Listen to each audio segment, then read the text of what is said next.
اعوذ باللہ من الشیطان الرجیم، بسم اللہ الرحمن الرحیم۔ Audio number 35۔ بڑے بے آبرو ہو کر تیرے کوچے سے ہم نکلے۔ دوسری مرتبہ بھی مسلمان مشرکین کی دھڑ پکڑ سے بچ بچا کر حبشہ چلے گئے۔ اب مشرکین کے خیمے میں کھلبلی مچ گئی۔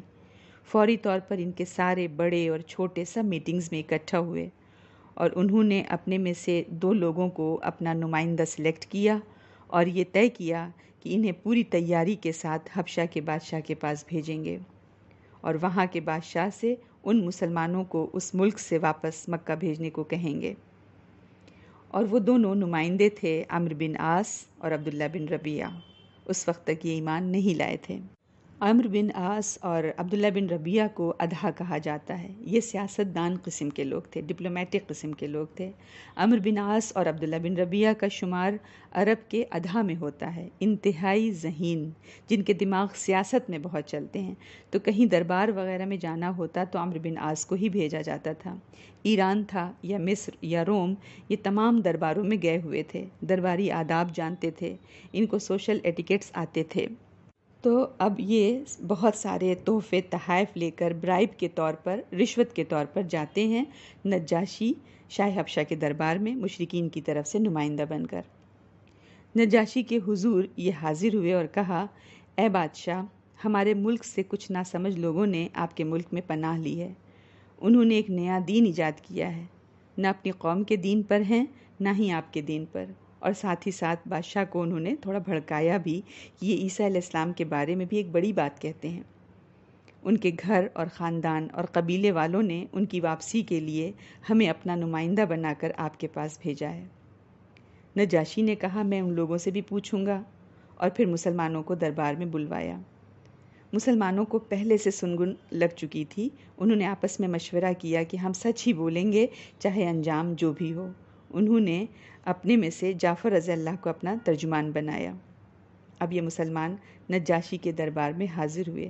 نجاشی نے پوچھا، تم لوگ کون سے نئے دین میں داخل ہوئے ہو؟ جعفر رضی اللہ عنہ نے فرمایا، اے بادشاہ، ہم ایسی قوم تھے جو جاہلیت میں مبتلا تھی۔ ہم بت پوجتے تھے، مردار کھاتے تھے، بدکاریاں کرتے تھے، قریبی رشتہ داروں سے تعلق توڑ ڈالتے تھے، اپنے پڑوسیوں سے برا سلوک کرتے تھے۔ ہم میں کا طاقتور اپنے کمزور کو کھا رہا تھا کہ اللہ نے ہم ہی میں سے ایک رسول بھیجا جس کے اعلیٰ خاندان، اعلیٰ قبیلے، اس کے حسب نسب کو سبھی جانتے تھے۔ اس کی سچائی اور پاک دامنی کا ہر کوئی گواہ تھا۔ اس نے ہمیں ایک اللہ کی عبادت پر جمع کر دیا۔ اس نے ہمیں نماز روزے کا حکم دیا، سچ بولنے، امانت ادا کرنے، رشتہ جوڑنے، ہمسایوں سے اچھا سلوک کرنے، قتل و خونریزی سے روکنے اور حرام کاری سے باز رہنے کو کہا۔ یتیم کا مال کھانے اور پاک دامن عورت پر تہمت لگانے سے منع کیا، فحاشی اور بے حیائی کے کاموں سے روکا۔ ہم نے اس رسول کو سچا مانا، اس پر ایمان لے آئے۔ اس پر ہماری قوم ہم سے بگڑ گئی۔ اس نے ہم پر ظلم و ستم کیا اور ہمیں ہمارے دین سے پھیرنے کے لیے فتنوں اور سزاؤں سے دوچار کیا۔ جب انہوں نے ہم پر قہر ڈھا دیا، ہم پر زندگی تنگ کر دی، تو ہم نے آپ کے ملک کی راہ لی اور دوسروں پر آپ کو ترجیح دی اور آپ کی پناہ میں رہنا پسند کیا کہ آپ کے پاس ہم پر ظلم نہیں کیا جائے گا۔ نجاشی نے کہا، وہ پیغمبر جو کچھ لائے ہیں اس میں سے کچھ تمہارے پاس ہے؟ تو حضرت جعفر رضی اللہ عنہ نے فرمایا، ہاں، اور سورۃ مریم کی کچھ آیات تلاوت فرمائیں۔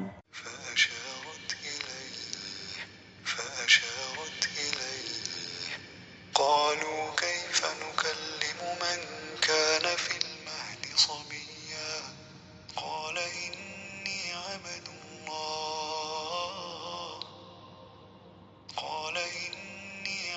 الله آتاني الكتاب وجعلني نبيا وجعلني مباركا أينما كنت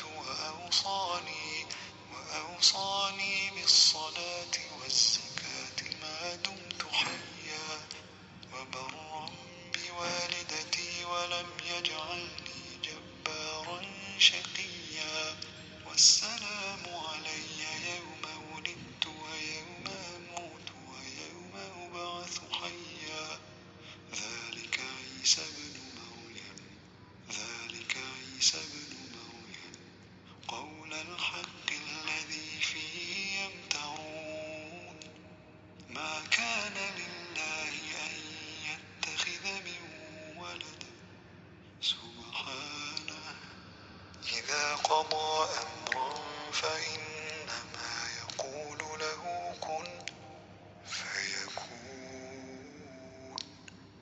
وإن الله ربي وربكم فاعبدوه هذا صراط مستقيم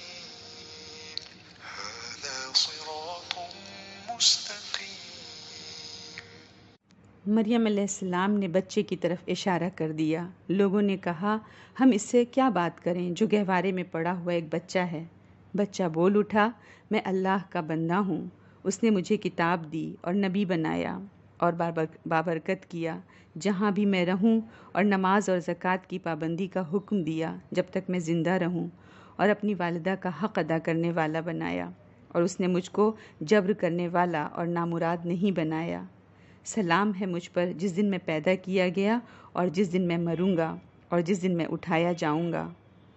یہ ہے عیسیٰ ابن مریم، اور یہ ہے اس کے بارے میں وہ سچی بات جس میں لوگ شک کر رہے ہیں۔ اللہ کے لیے نہیں ہے ایسا کہ وہ کسی کو بیٹا بنائے، وہ پاک ذات ہے۔ وہ جب کسی بات کا فیصلہ کرتا ہے تو کہتا ہے ہو جا، اور بس وہ ہو جاتی ہے۔ اور عیسیٰ علیہ السلام نے کہا اللہ میرا رب بھی ہے اور تمہارا رب بھی، تو بس اسی کی بندگی کرو، یہی سیدھی راہ ہے۔ یہ سن کر نجاشی اس قدر رویا کہ اس کی داڑھی تر ہو گئی، اور باقی درباری بھی رونے لگ گئے۔ پھر نجاشی نے کہا یہ کلام اور وہ کلام جو عیسیٰ علیہ السلام لے کر آئے تھے وہ دونوں ایک ہی شمعدان سے نکلے ہوئے ہیں۔ اس کے بعد نجاشی نے عمرو بن عاص اور عبداللہ بن ربیعہ سے مخاطب ہو کر کہا تم دونوں یہاں سے نکل جاؤ، میں ان لوگوں کو تمہارے حوالے نہیں کر سکتا، اور نہ ہی ان کے خلاف یہاں کوئی چال چلی جا سکتی ہے۔ اور پھر ان کے سارے تحفے تحائف واپس کر دیے، اور مشرکین کے یہ نمائندے اپنے ہدیے اور تحفے لیے بے آبرو ہو کر واپس چلے گئے۔ بڑے بے آبرو ہو کر تیرے کوچے سے ہم نکلے۔ والسلام علیکم ورحمۃ اللہ وبرکاتہ۔